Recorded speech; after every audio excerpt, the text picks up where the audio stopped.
Keluarga korban mengakui sebelum terjadinya pembunuhan, pasangan ini kerap berselisih. Bahkan ada laporan kekerasan rumah tangga ke polisi. Sempat berpisah, pelaku dan korban bersatu kembali. Rujuknya pasangan ini, Komnas Perempuan menilai jika tanpa pengawasan, justru rujuk adalah titik kritis menjalin hubungan. Informasi ini sekaligus mengakhiri jumpa kita dalam gelar perkara pekan ini. Jangan lupa kami akan terus menggelar perkara setiap pekannya dengan lengkap dan mendalam. Hanya di Kompas TV Independen Terpercaya. Saya Vidi Batlolone pamit. Sampai jumpa. Pelaku bernama Nando membunuh istrinya sendiri yang juga ibu dari anak-anaknya yang masih balita. Motif pembunuhan ini menurut polisi karena masalah ekonomi. Paman korban, FSK, kemudian menceritakan awal mula keluarga mengetahui korban terbunuh. Saat itu pelaku menitipkan anak-anaknya ke mertua atau ibu korban. Ibu korban sempat mencari anaknya melalui pelaku, lalu dijawab bahwa korban baik-baik saja. Selang beberapa waktu, ibu korban kemudian inisiatif mendatangi TKP dan di sana ia melihat jasad anaknya. Nah, dia menitipkan anaknya sekitar jam 9, ya jam 9 pagi lah. Jam 9 pagi, nah terus ditanya sama ibu kan si Nando ini, Meganya kemana? Mega itu udah di kereta bu, katanya gitu, kata Nando. Dia tuh berbohong lah seperti itu ya kan ya. Ya udah bu, saya buru-buru ya, kata Nando gitu. Udah tuh kan dia berangkat lah ojol mungkin kan, berangkat ojol. Nah di sewaktu itu malam jam berapa ya, jam 11 kalau nggak salah, jam 11 sampai jam 12 ibu mikir kok ini anak belum dijemput-jemput ya kan, kemana ini. Nah ditelepon lah Nando sekitar jam 12, nah jam 12 malam tuh, jam 12 malam Nando ditelepon, halo Dok, kok belum dijemput juga ini anak, ibu dikit lagi mau belanja ke pasar tuh. Nah dia jawab, Nandonya ini jawab apa sih, iya bu biasa lagi makan dulu, tadi dia gitu kan.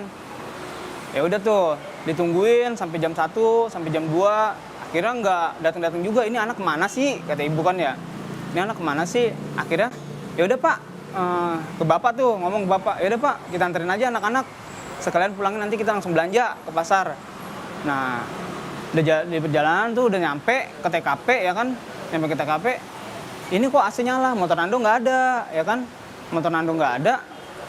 Dicarilah kunci, oh ini kuncinya ada di rak sepatu tuh, dibukalah. Di situ ibu ngelihat jasad Mega udah nggak bernyawa lah gitu. Selain itu, paman korban pun mengatakan bahwa pelaku dan korban kerap bertengkar. Bahkan korban sempat melaporkan pelaku ke pihak kepolisian terkait tindak KDRT yang sudah dilakukannya berulang kali.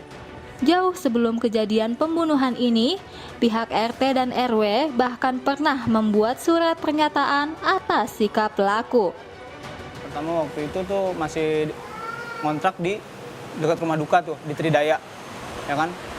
Pertama itu pertama kejadian KDRT Nando tuh sama Mega, ya kan. Itu tuh malam sekitar jam berapa ya? Hampir jam 11-an lah, hampir jam 11-an. Nah RT RW pun tahulah, itu sampai warga pun ada gitu, sampai menyaksikan itu baju sampai robek, Mega pun sampai robek itu bajunya Mega. Kejadian ribut sampai Iya. robek baju. Itu kejadian udah lama Mbak, sebelum dia pindah ke Cikedokan ini gitu. Itu pun di situ ditegaskan kan sama RT RW bahwasanya bikin surat pernyataan lah gitu kan ya. Wakil Ketua Komnas Perempuan, Mariana Amiruddin menjelaskan, kasus KDRT yang berujung pembunuhan terbilang cukup masif. Oleh sebab itu, penegak hukum seharusnya lebih berhati-hati ketika korban kembali bersama pelaku setelah adanya laporan mengenai KDRT, karena menurutnya justru pertengkaran akan terjadi kembali dan potensi melukai korban jauh lebih tinggi. Kasus KDRT sebetulnya banyak sekali yang, bukan banyak sekali ya, tapi jumlahnya cukup banyak yang berakhir dengan pembunuhan. Nah, dalam kasus ini sebetulnya pelajaran penting buat kita juga termasuk aparat penegak hukum ya. Ketika korban melaporkan, kemudian dalam proses penyelidikan ataupun penyidikan tiba-tiba korban menyatakan damai, sudah damai dengan suami, sudah serumah lagi, sudah damai dan lain sebagainya, maka kita jangan percaya begitu saja. Karena justru kondisi itulah yang merentankan korban. Kenapa? Karena kita tidak bisa memastikan apakah pelaku sudah sadar atau mengubah perilakunya. Apakah pelaku sudah bisa dipercaya bahwa dia tidak akan melakukan lagi, karena di dalam kasus kekerasan dalam rumah tangga itu seringkali pelaku akan mengulangi kekerasan yang mungkin korban tidak